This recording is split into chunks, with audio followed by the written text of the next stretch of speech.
Hello, everyone, and welcome to today's webinar. Mass photometry reveals stoichiometry and binding dynamics of bispecific tetravalent anti-VEGF PD-1 antibody ivonescimab. I am Cassie Soltman of LabRoots, and I'll be your moderator for today's event. Today's educational web seminar is presented by LabRoots and brought to you by Refine. To learn more, visit refine.com.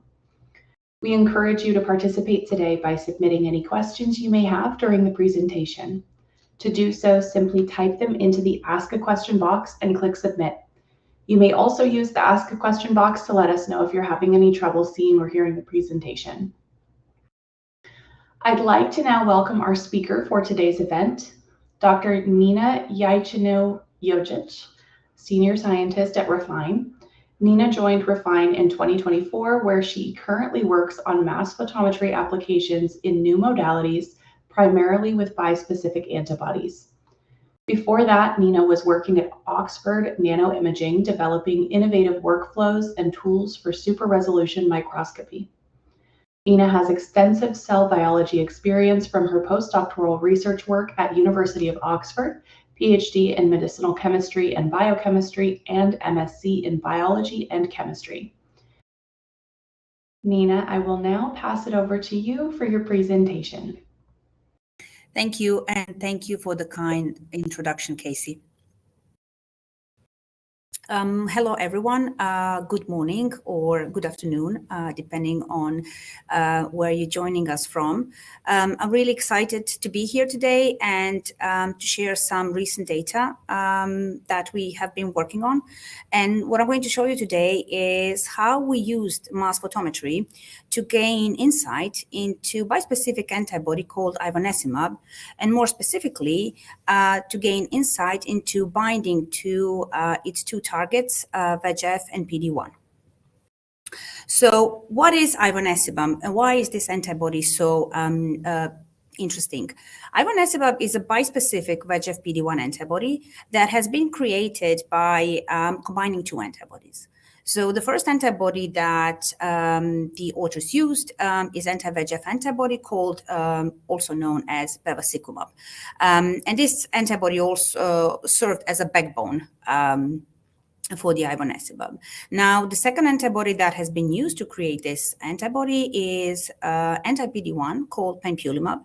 And it was added in a form of a single chain variable fragment to the end of the Fc region of the anti-VEGF antibody.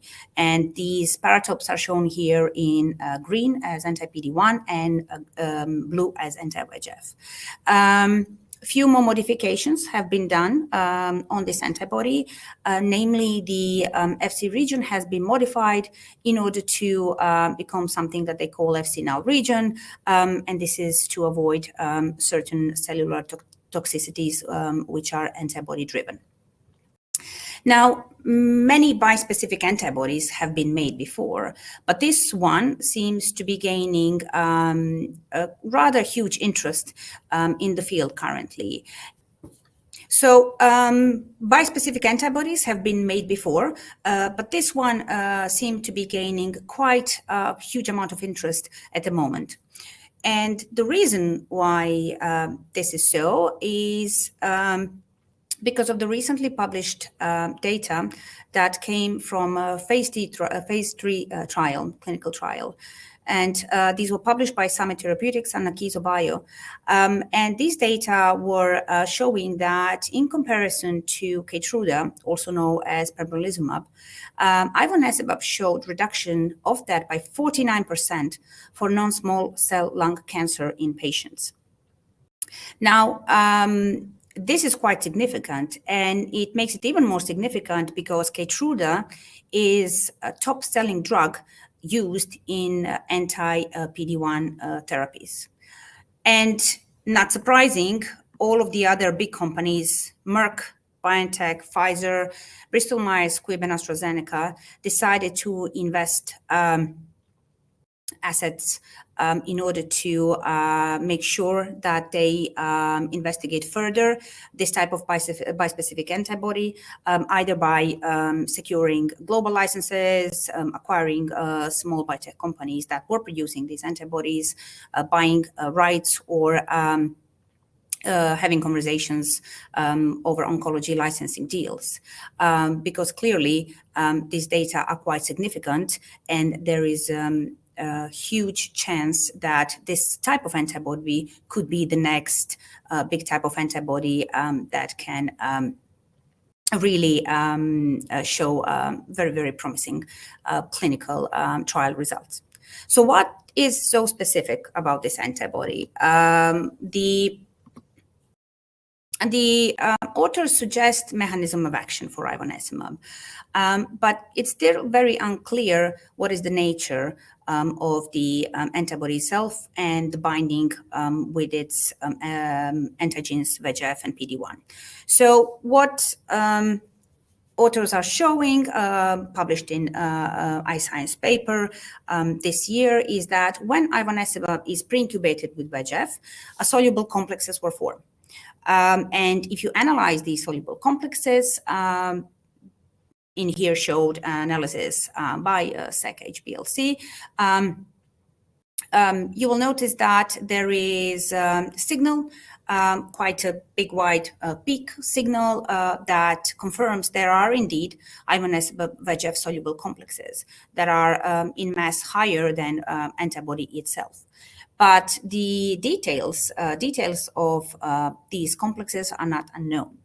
And the other thing the researchers noticed is that when they pre-incubate ivonescimab with the VEGF and then assess for the binding to the PD-1 antigen, the ivonescimab VEGF complex shows higher affinity in binding to PD-1 compared to the ivonescimab itself.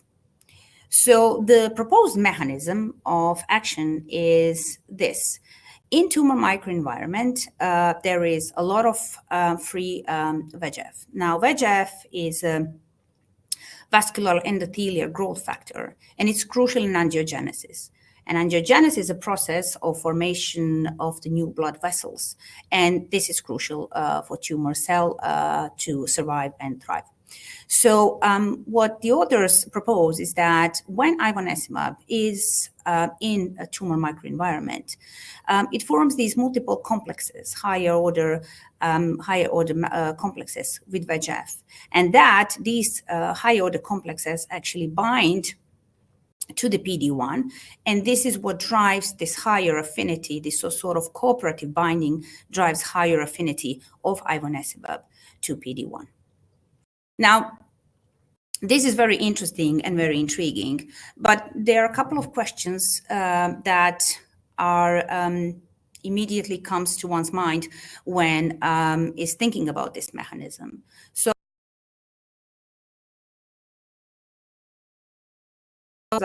actually, this let's say in this tumor microenvironment or in solution, and how stable are these higher order complexes? What is the binding dynamics for this bispecific antibody in solution with these antigens? And what is actually stoichiometry of ivonescimab complexes with VEGF and PD-1? And we came to an idea that we strongly believed that mass photometry actually could give answers to these questions. Now, just to refresh or just to explain what a mass photometry is. Now, mass photometry is a single molecule technology that is based on light scattering. And how does it work?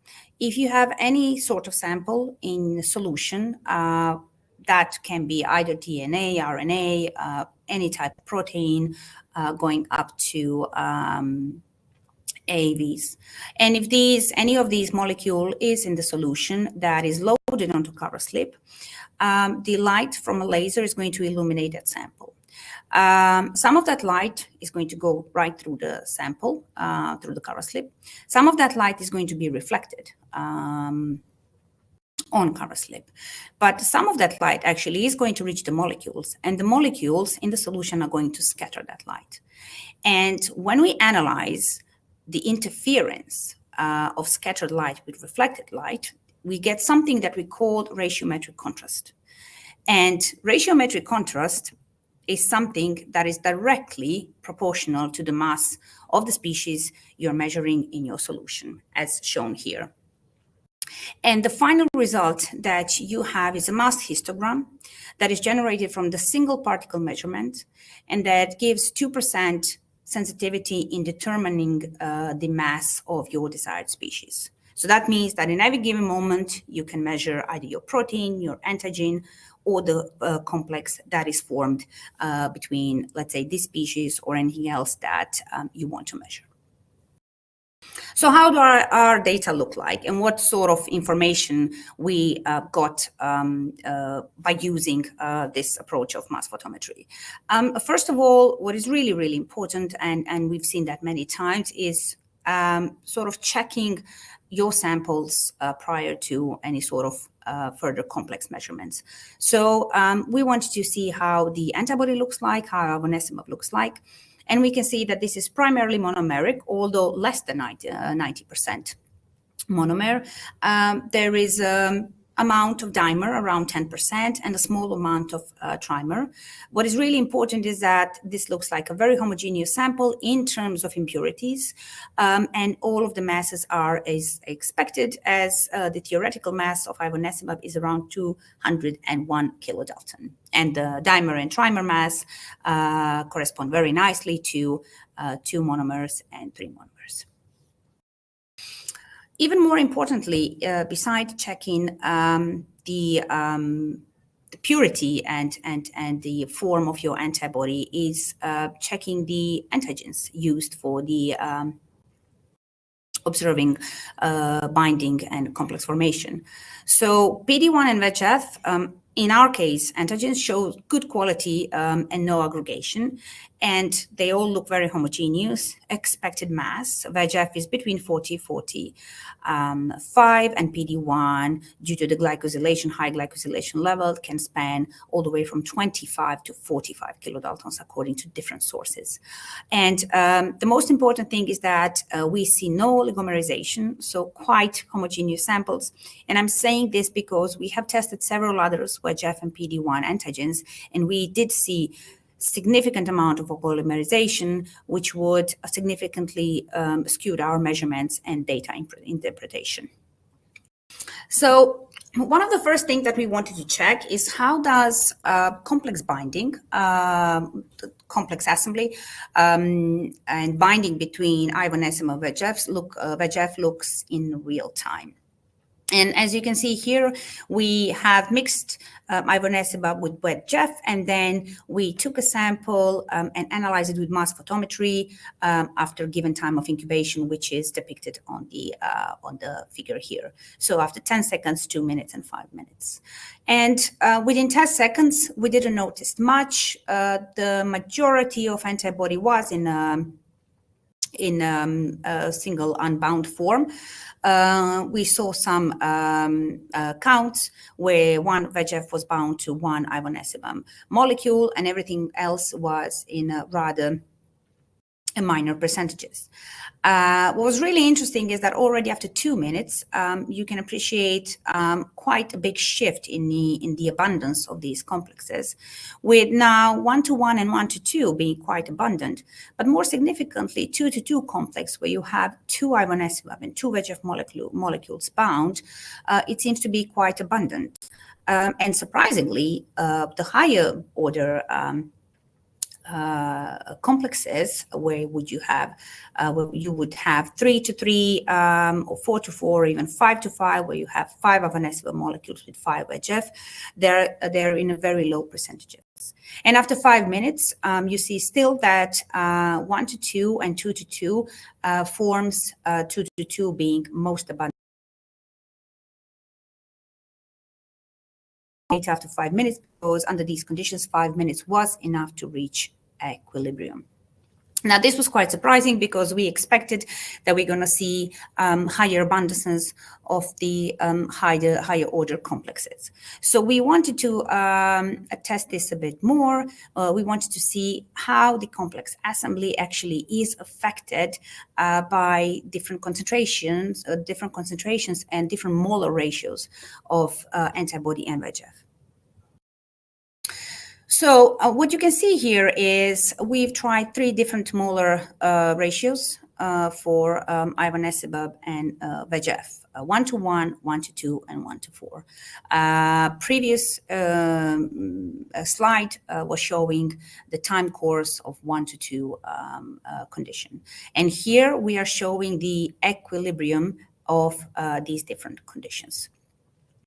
So interestingly, if you look at the 1:2, the middle panel, you will see again the highest abundance, almost 40% goes on 2:2 complex, and there is overall less than 10% of the higher order structures presented, with 1:2 ivonescimab bound to VEGF form also in a significant percentage, and then lower percentage of 1:1 and almost depleted ivonescimab free form of ivonescimab. Now, what was really interesting is to see this dynamics shifted when you either have 1:1 example of molar ratio where you don't have enough of VEGF and VEGF is depleted, or in the other way around where you have excess of VEGF, which is the lower bottom panel, where you have excess of VEGF and then actually the antibody is depleted. So what we could see from these changes in abundance is that in 1:1 ratio, because there's not enough VEGF, where antibody is either in 2:2, high order complex structures, but also a lot of antibody is in unbound form, simply because there's not enough VEGF to bind. But interestingly, when you have excess of VEGF, then when you can see, what you can see here is that 2:2 actually is quite low in terms of abundance and percentage, around 20%. High order structures are even lower. But then what really strikes is that 1:2 form of ivonescimab, where 1 ivonescimab has 2 VEGF bind, is almost 45%. And this prompts us to think, how is this assembly achieved, how these complexes are built up? And we could conclude 2 things out of here, is that assembly pathway for 2:2 complex involves free ivonescimab binding to 1:2 complex, rather than 1:1 complex binding to 1:1 complex. And second of all, free ivonescimab is limiting factor for complex formation, as seen here when VEGF is in excess, because the whole ivonescimab is sort of locked in 1:2 complex, and there's no additional ivonescimab to be added on that in order to result in 2:2 complex. So based on this, we decided to propose the scheme of the complex assembly. So as I said, 1 ivonescimab binds to 1 VEGF, which gives 1:1 complex. And then on top of that, VEGF is added to result in 1:2 complex. And then this is what we are concluding from these data, is that when you have 1:2 complex, in order to get to this highest abundant complex, which is in 2:2 form, free ivonescimab is needed to react with 1:2 complex in order to create this sort of cross-linked orthogonal structure. And then further on, every other complex, which is certainly in a low abundance, is built up by adding ivonescimab and VEGF on existing, we supposed branch structures. So 3:3 is formed by addition of 1 ivonescimab and VEGF to 2:2, and so on and so on. So this was really interesting for us because we didn't expect to see that a lower the higher molecular weight complexes are that present in such a low abundance, and that basically the 2:2 complex is the one that is always highly abundant. So the other huge advantage of this approach is that what you see here, these are counts obtained at equilibrium. And these counts are single molecule counts. So that means that from each of these data, we can actually convert counts to concentration, which then means that we can calculate dissociation constants for each one of these complexes. And this was really interesting to see because you will notice here in this table that almost every complex has KD dissociation value between 1 and 4 nanomolar, which is expected according to the other sources from BLI and SPR studies. But what is really interesting to see is that the most abundant complex, which is 2-2 form, also has the highest affinity. It has a KD value of 0.08 nanomolar, which is almost 1 order of magnitude higher compared to the all of the others. And this clearly indicates and in terms of stability. And then this complex is going to be preferred in all. Also, it's very important that we test different conditions and different molar ratios to know exactly what's the path of assembly of these complexes in each given condition. So we wanted to check the same thing for binding of ivonescimab with PD-1.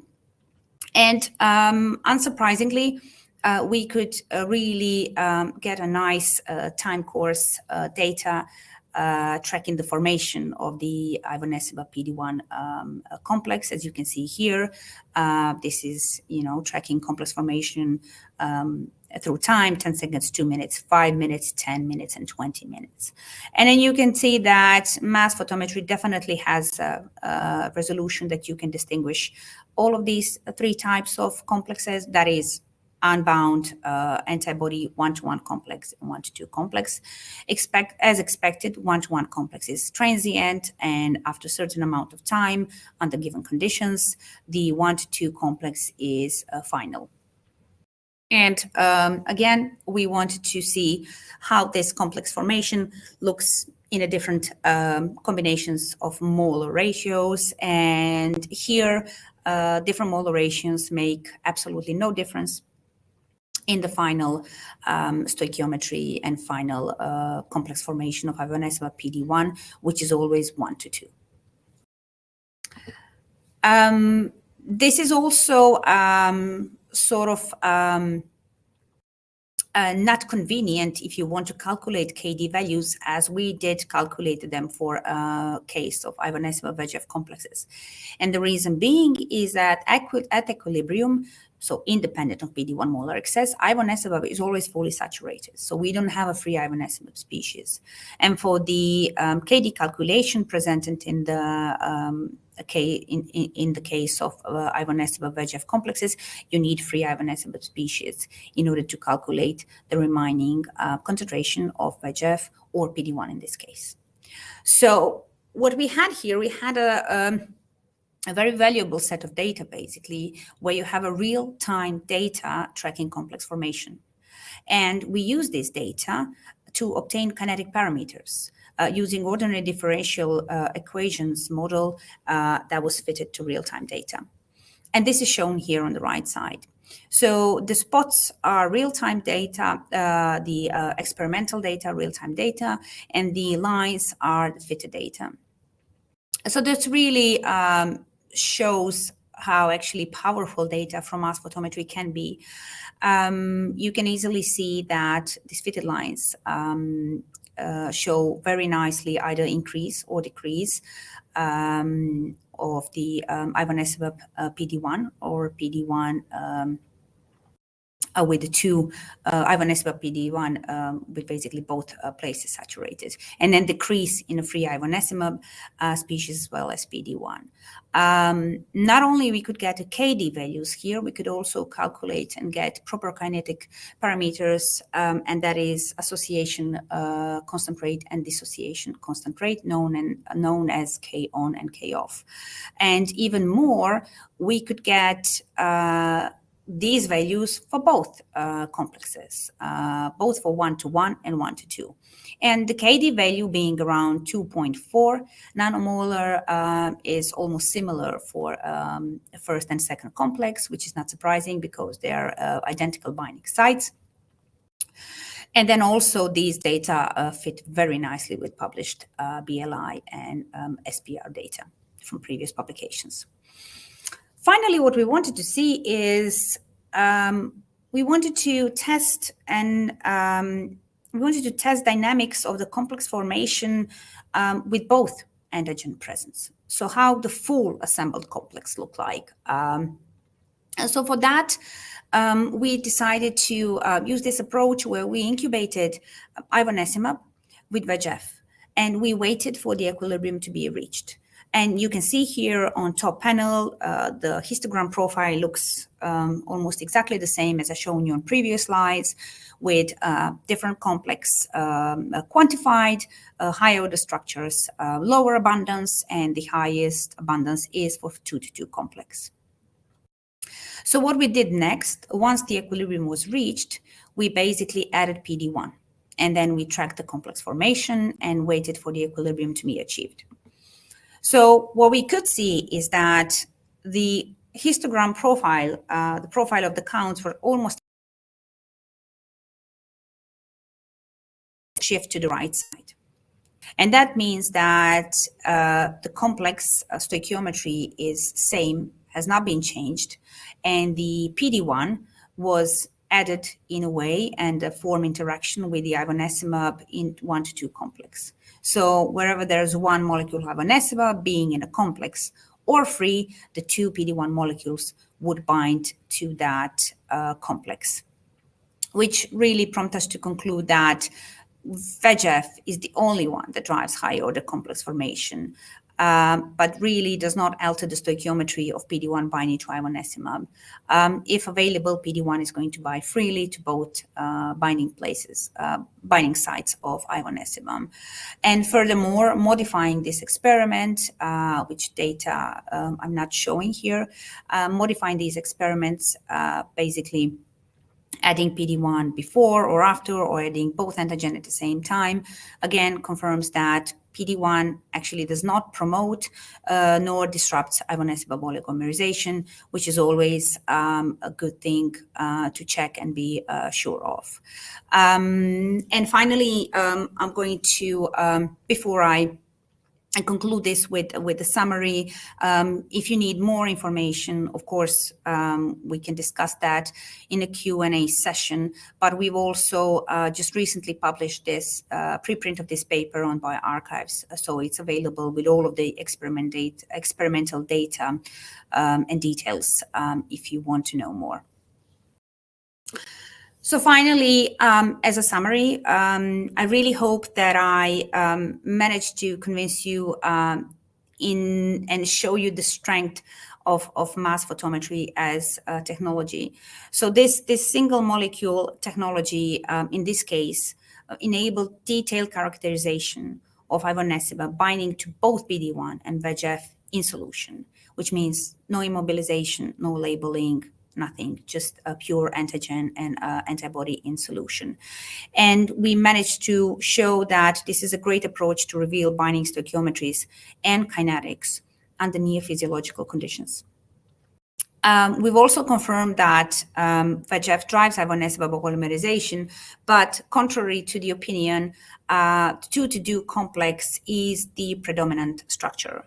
And the KD values, the dissociation constant clearly indicates that this complex is energetically most favorable rather than higher order assemblies.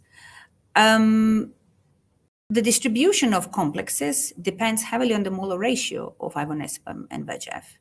And this is quite important because it clearly identifies the concentration for studying these kind of assemblies, but also it's quite relevant for therapeutically relevant oligomerization. We showed that PD-1, as expected, binds ivonescimab with two nearly identical affinities, which is consistent with BLI data, and that PD-1 basically integrates into complex without altering any VEGF-driven oligomerization. And when we compare mass photometry to other techniques, we really think that mass photometry could deliver valuable insights, especially when combining with technologies like SPR and BLI, because our data indicate that mass photometry clearly outperforms the surface-based methods when it comes down to revealing stoichiometry and identifying multivalent interaction in solution. And this makes it highly valuable as a tool in everyday protein engineering, but especially valuable tool for therapeutic antibody design and dosage optimization. And with that, I would like to finish. I thank you for your attention, and I'm ready for your questions.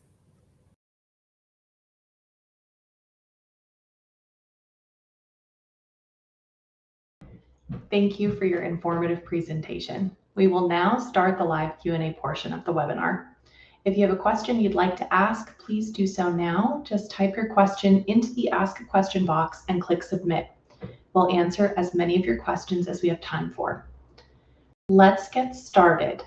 Our first question is, what is the required sample amount for an MP measurement, and how long does the measurement take? So yeah, that's a great question, because it sort of there was not enough info on that through the presentation, and that is one of the really strong points of mass photometry. So we recommend to be in the range of 100 picomolar to 100 nanomolar. And that for proteins means nanogram quantities. Nanogram quantities in microliter volumes. For example, you will have 10 nanomolar stock of your protein antibody, and you can dilute that in a droplet of your buffer, desired buffer, on the gasket for measurement. And that volume can be 10 to 20 microliters, for example. So you will make the desired dilution. So that can be, I usually go around 2 nanomolar, 3-4 nanomolar, and then you will mix it gently. You will close the lid, and then you will start recording your movie, and that lasts 1 minute, and that's it. So within that 1 minute, you already have your data, which you can analyze in parallel in our DMP software, and you can see how much of your sample there is, how homogeneous your sample is, are there any aggregates, what's the percentage of aggregates, etc., etc. So nanogram quantities in microliter volumes and 1 minute measurement. All right, excellent, thank you. Our next question that we have here is asking, what buffer limitations are there for MP? So there are few buffer limitations for sure. We recommend, and this is all published to various publications or handbooks. So we recommend that you don't go with the salt concentration, for example, below 10 millimolar, which every standard buffer has it higher. Everything higher than 5% glycerol will be an issue for mass photometry. Detergents above critical micelle concentration, that also will introduce high background. And then, when it comes down to membrane proteins, again, there are publications would really nicely explained testing of conditions for measuring membrane proteins. And the beauty of the system is that you can really test a lot of conditions, because you need so little of your sample. So it's not like you need, have a huge volume and amount that, you have for one experiment and that's it. So yeah, there are some limitations, but our system more or less is compatible with various types of buffers. Wonderful. Thank you. All right, our next question here. This one is asking, can MP be used to distinguish correctly assembled bispecific antibodies from mispaired or incompletely formed species? Yes, so for mispairing, this will depend on the size variation between the chains. So you have a same chain size in terms of same molecular weight, mass, you won't be able to distinguish it. And yes, for completely formed species, and then also you can probe your antigen binding immediately in solution, where the mass shift is immediately indicate what is your binding stoichiometry. Do you have, properly assembled bispecific with, let's say, 2 binding sites, or it's like mispair, so you have 2 same binding sites, and so on and so on. So yeah, you have to have different size fragments if we talk about fragmentation. And of course, we have to remember there is a limit for mass photometry, which is 30 kilodalton. So that is the lowest mass size you can actually accurately measure on mass photometer. Wonderful, thank you. Okay, moving along here, our next question, this one is asking, how confidently can mass photometry distinguish between ivonescimab VEGF dimeric complexes and higher order oligomers that might be present only transiently or in low abundance?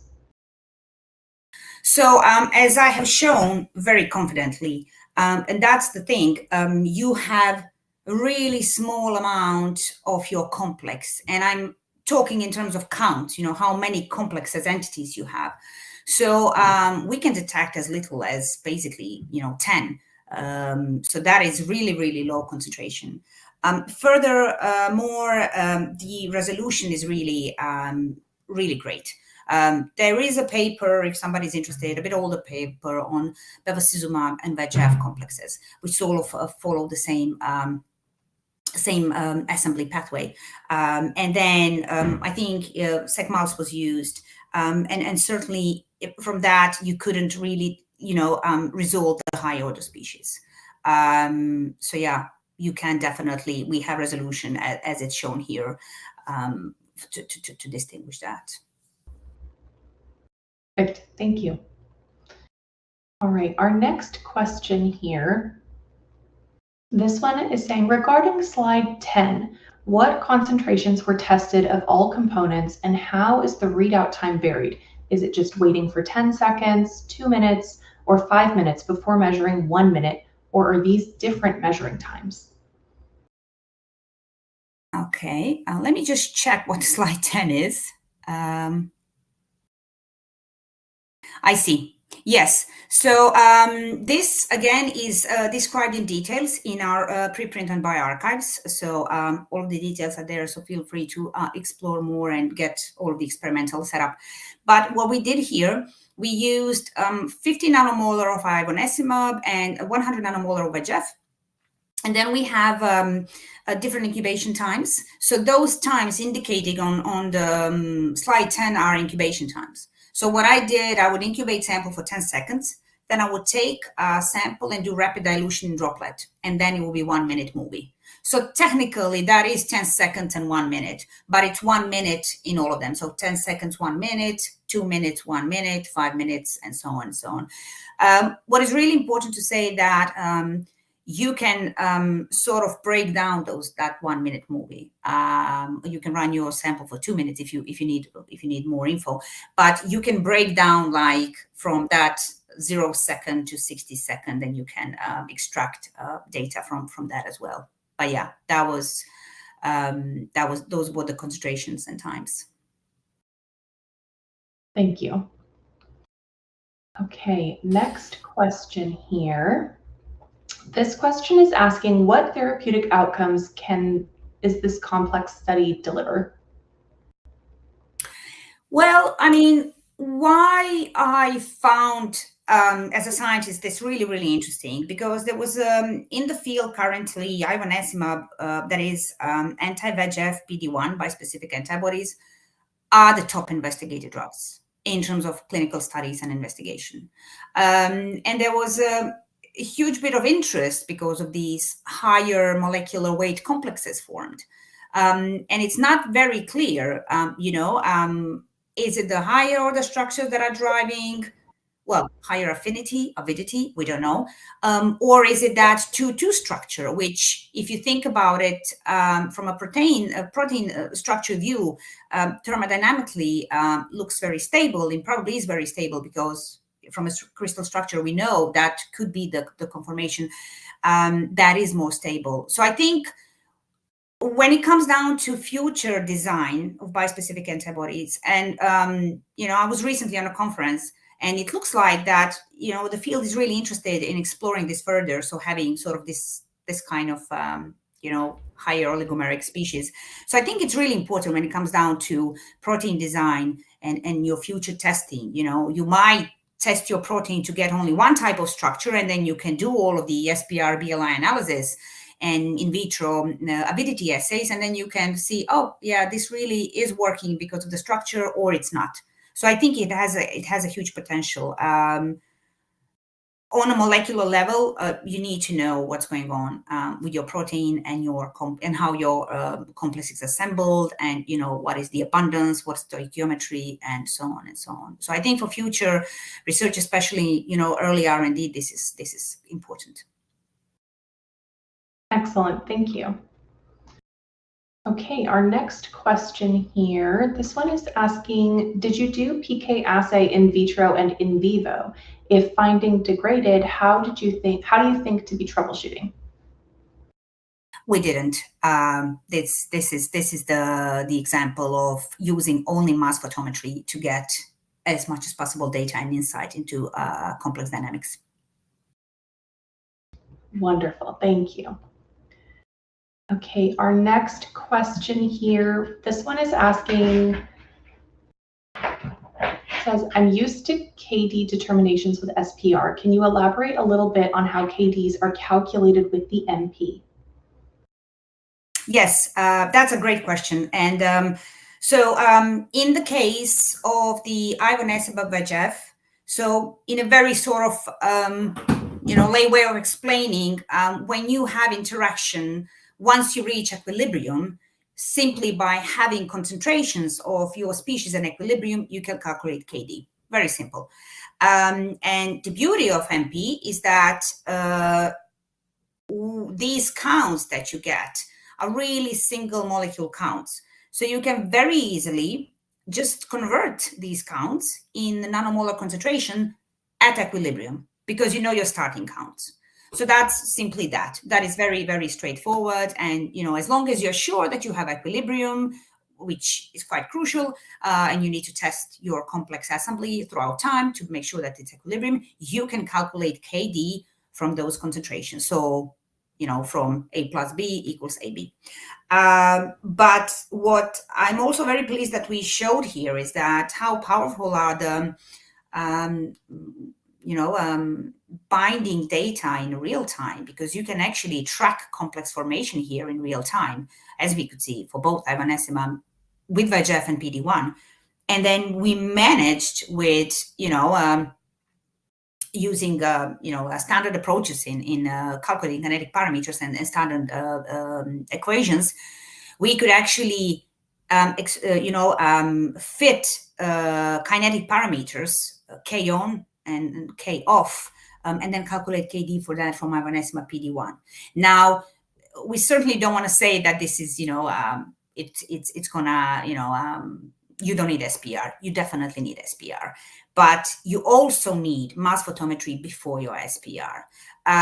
You can get very quick understanding and very close value of affinity from, again, nanomolar concentration in really short period of time. The second thing, now when I'm mentioning SPR, and I mentioned that in my talk, we could see some really odd results with the different antigens from different suppliers. And if you don't know that your antigen is oligomerizing, that can really skew your data and your analysis that you get from SPR. So this is definitely something that, should be done before you go, and you can be 100% sure when you do analysis and you apply binding models on your SPR data. Excellent, thank you. Okay. The next question that we have is asking, at what stage or stages in the bispecific antibody pipeline is MP most impactful?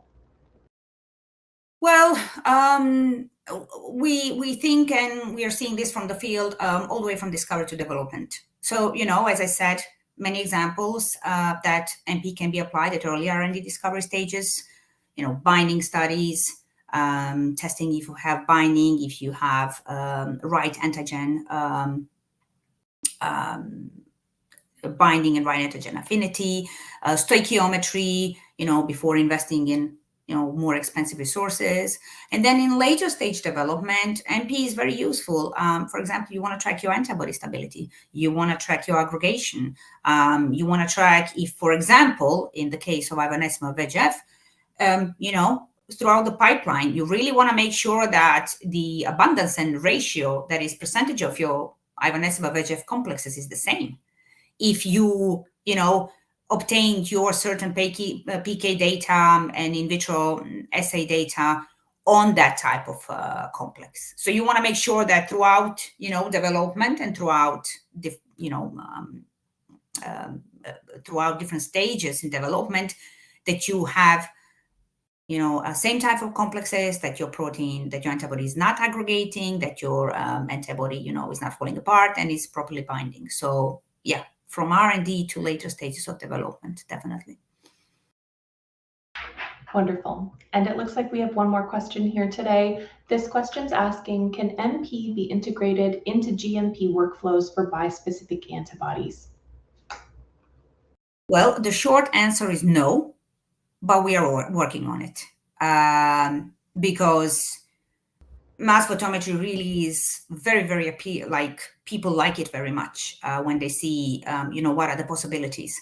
So then this is the next question, as this is, one of the demands. So we are working on that. We are aware of that and we are working on that.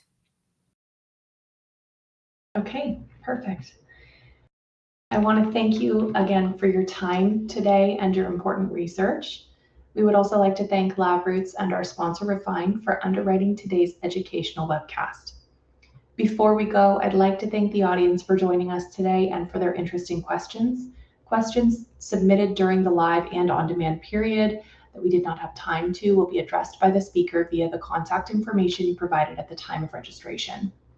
This webcast can be viewed on demand. LabRoots will alert you via email when it's available for replay. We encourage you to share that email with your colleagues who may have missed today's live event.